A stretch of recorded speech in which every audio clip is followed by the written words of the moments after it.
అందరికీ నమస్తే అండి. Welcome to Subhash journalist. ఉమ్మడి కడప జిల్లా పేరు చెప్తే వైఎస్ఆర్సీపీకో కాంగ్రెస్కో కాదు, వైఎస్ఆర్ ఫ్యామిలీకి కంచుకోట అని చెప్పాలి. రాజశేఖర రెడ్డి గారు జీవించి ఉన్నప్పటి నుంచి తర్వాత జగన్మోహన్ రెడ్డి గారు వచ్చిన తర్వాత కూడా ఉమ్మడి కడప జిల్లా ఆ ఫ్యామిలీకి కంచుకోటగా మారిపోయింది. 2004 ఎన్నికల నుంచి చూసుకుంటే 2004, 2009, 2014, 2019, 2024 5 సార్లు ఎన్నికలు జరిగితే ప్రతి ఎన్నికల్లోనూ ప్రతిపక్ష పార్టీలకు ఒక సీటు వస్తే గొప్ప. 2004లో కమలాపురం ఒకటి, రాయచోట్లో తెలుగుదేశం గెలిచింది. 2009కి వచ్చేప్పటికి రాజశేఖర రెడ్డి గారు రెండోసారి ముఖ్యమంత్రి అయినప్పుడు ఒక ప్రొద్దుటూరు ఒక్కటే టీడీపీ గెలిచింది.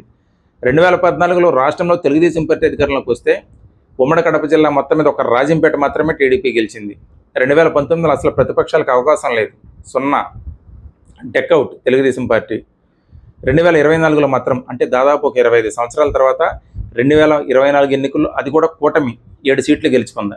5 చోట్ల తెలుగుదేశం, జమ్ములమడుగులో బీజేపీ, రైల్వే కోడూరులో జనసేన గెలిచింది. వైఎస్ఆర్సీపీ పులివెందుల, రాజంపేట, బద్వేల్లో గెలిచింది.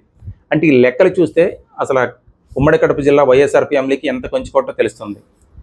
అలాగే 2004 నుంచి చూసుకుంటే కడప అవ్వచ్చు, నంద్యాల అవ్వచ్చు, పార్లమెంట్ సీట్లు ఎప్పుడు కూడా కడప అవ్వచ్చు, రాజంపేట అవ్వచ్చు, పార్లమెంట్ సీట్లలో ఎప్పుడు కూడా కాంగ్రెస్ తర్వాత వైఎస్ఆర్సీపీ జెండా ఎగురుతుంది. మొన్న కూటమి అంత ప్రపంచంలో 7 సీట్లు గెలుచుకున్నా కూడా కడప, రాజంపేట 2 ఎంపీ సీట్లు కూడా వైఎస్ఆర్సీపీ గెలుచుకుంది. దీన్ని బట్టి అక్కడ ఆ పార్టీ ఎంత బలంగా ఉందో తెలుస్తుంది. కానీ అలాంటి చోట ఇప్పుడు వైఎస్ఆర్సీపీ 2 గ్రూపులుగా చీలిపోయింది. విచిత్రం ఏంటంటే ఈ 2 గ్రూపులకి కెప్టెన్లుగా ఉన్నవాళ్ళు జగన్మోహన్ రెడ్డి గారికి బాగా కావాల్సిన వాళ్ళు, జగన్మోహన్ రెడ్డి గారి బంధువులే. ఒక గ్రూప్ వచ్చేసి జగన్మోహన్ రెడ్డి గారి మేనమామ, కమలాపురం మాజీ ఎమ్మెల్యే, జిల్లా పార్టీ అధ్యక్షుడిగా ఉన్నటువంటి రవీంద్రనాథ్ రెడ్డి గారు కెప్టెన్గా ఉన్నారు. రెండో గ్రూప్కి వచ్చి కడప ఎంపీ అవినాష్ రెడ్డి గారు కెప్టెన్గా ఉన్నారు. పార్టీ 2 గ్రూపులుగా చీలిపోయింది. ఆ గ్రూపులోకి వెళ్ళిన వాళ్ళు ఈ గ్రూప్కి రారు, ఈ గ్రూపులో ఉన్నవాళ్ళు ఆ గ్రూప్కి వెళ్ళరు. అవినాష్ రెడ్డి గారు వచ్చేసి పార్లమెంటు పరిధిలో అన్ని నియోజకవర్గాల్లోనూ తిరుగుతారు, కానీ కమలాపురం వైపు అసలు తొంగి చూడరు, ఎందుకంటే రవీంద్రనాథ్ రెడ్డి గారి నియోజకవర్గం.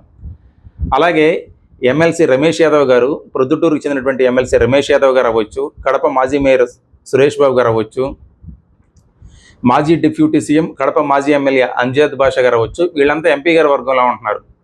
ఈ మరికొందరు చిన్న చిత్క లీడర్లు, చోటా మోటా లీడర్లు వీళ్ళంతా కూడా రవీంద్రనాథ్ రెడ్డి గారి వర్గంలో ఉంటున్నారు. ఇప్పుడు ఈ 2 గ్రూపుల మధ్య పచ్చగడ్డి వేస్తే బొగ్గమంటుంది.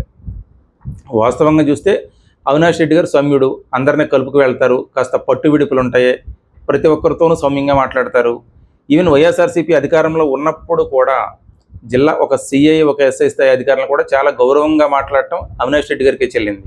కానీ రవీంద్రనాథ్ రెడ్డి గారిది ఏంటంటే ఒంటెద్దు పోకడ, విచిత్రమైనటువంటి మనస్తత్వం, ఎవరిని కలుపుకెళ్ళరు, అన్నీ తనకే తెలుసు, తాను చెప్పినట్టే వినాలి, నేను జిల్లా పార్టీ అధ్యక్షుడిని అనే మనస్తత్వం రవీంద్రనాథ్ రెడ్డి గారిది.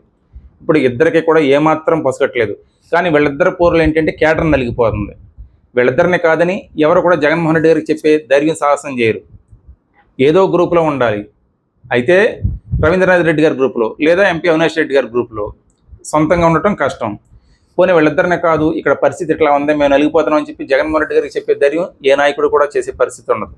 ఒకళ్ళు చెప్తే వాళ్ళ పరిస్థితి ఎలా ఉంటుందో ప్రత్యేకంగా చెప్పక్కర్లే.